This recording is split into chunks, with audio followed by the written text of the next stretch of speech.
پاکستان مسلم league نون نے حکومت گرانے کے لیے ایم کیو ایم سے حمایت مانگ لی۔ تفصیلات کے مطابق قومی موومنٹ کے ڈپٹی کنوینر عامر خان اور سابق میئر کراچی وسیم اختر شہباز شریف سے ملاقات کے لیے ماڈل ٹاؤن پہنچے، جہاں شہباز شریف نے وفد کا استقبال کیا اور ملاقات کی۔ اس دوران نون لیگ کی جانب سے احسن اقبال، ملک احمد خان، خواجہ سعد رفیق، شاہ محمود شاہ اور مفتہ اسماعیل بھی شریک تھے۔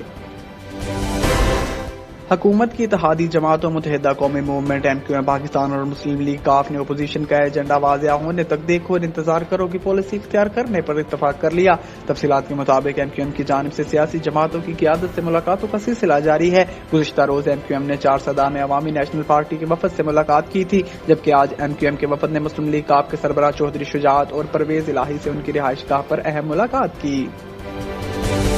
اسلام آباد ہائی کورٹ نے تحریک انصاف کے رہنما عمر امین گنڈا پور کی نااہلی کا حکم معطل کر دیا۔ تفصیلات کے مطابق پی ٹی آئی کے رہنما علی امین گنڈا پور کے بھائی عمر امین گنڈا پور نے الیکشن کمیشن سے اپنی نااہلی کے فیصلے کو اسلام آباد ہائی کورٹ میں چیلنج کیا، جس کی آج سماعت چیف جسٹس ہائی کورٹ اطہر امان اللہ نے کی۔ سماعت میں عمر امین گنڈا پور کے وکیل بیرسٹر علی ظفر اور آصف گجر عدالت کے سامنے پیش ہوئے۔ بیرسٹر علی ظفر نے کہا کہ الیکشن کمیشن نے عمر امین گنڈا پور کو نااہل کیا ہے۔ الیکشن کمیشن نے پروسیجر کے بغیر آرڈر جاری کیا۔